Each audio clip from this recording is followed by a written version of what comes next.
saya Wanda akan mempresentasikan materi tentang Digital Subscriber Line atau DSL. Di sini saya akan menjelaskan pengertian subscribe. Subscribe adalah teknologi yang menyediakan penghantar data digital melalui kabel yang digunakan dalam jarak dekat dari jaringan telepon setempat. Biasanya, kecepatan unduh dari DSL berkisar dari 128 kB per detik sampai 24.000 kB per detik, tergantung dari teknologi DSL tersebut. Kecepatan unggah DSL lebih rendah dari unduh versi ADSL dan sama cepat untuk SDSL. Ini saya akan menjelaskan prinsip kerja subscriber pada internet telepon. Subscriber pada internet telepon atau lebih dikenal sebagai Digital Subscriber Line (DSL) menggunakan kabel tembaga yang telah ada.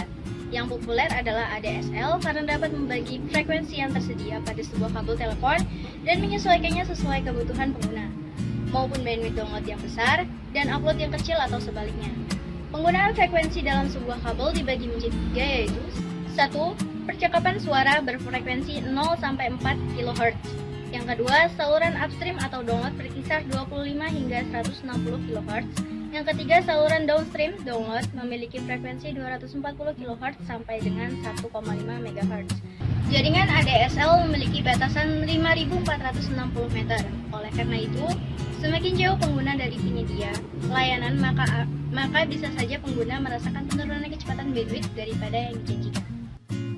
Saya akan menjelaskan tentang konfigurasi subscriber pada internet telepon. Banyak teknologi DSL yang menggunakan lapisan asinkronus transfer mode agar dapat beradaptasi dengan sejumlah teknologi yang berbeda. Yang kedua, DSL juga memiliki rasio pembagian jaringan data yang layak dipertimbangkan pada saat memilih teknologi jalur lebar. Yang ketiga, implementasi DSL dapat menciptakan jembatan jaringan konfigurasi, jembatan jaringan, kelompok komputer pengguna terhubung ke subnet tunggal. Implementasi awal menggunakan DHCP. Untuk mendedikasi detail jaringan seperti alamat IP kepada peralatan pengguna dengan autentikasi melalui alamat MAC atau memberikan nama host. Implementasi sering menggunakan PPP melalui Ethernet atau mode PPPoE atau PPPoA. Pertama, di sini saya akan menyampaikan pengertian dari DSL.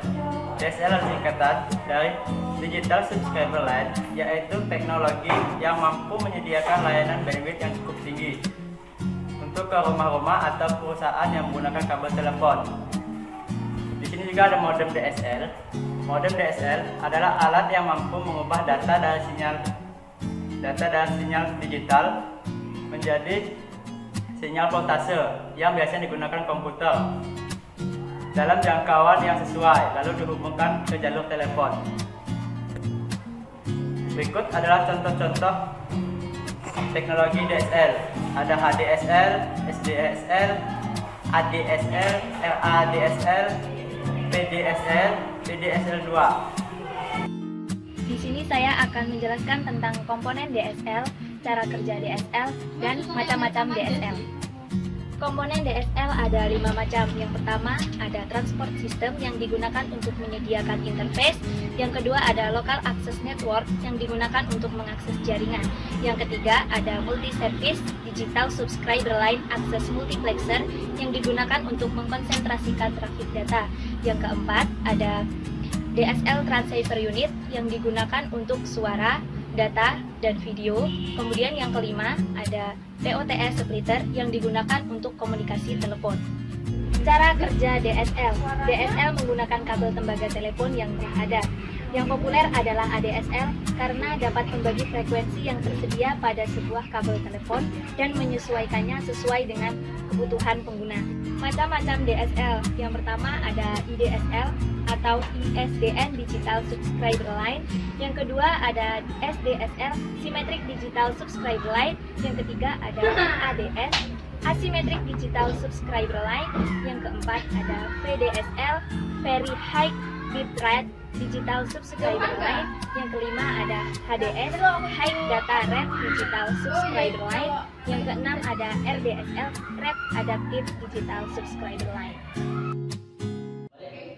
Sekian presentasi yang dapat kami sampaikan. Wassalamualaikum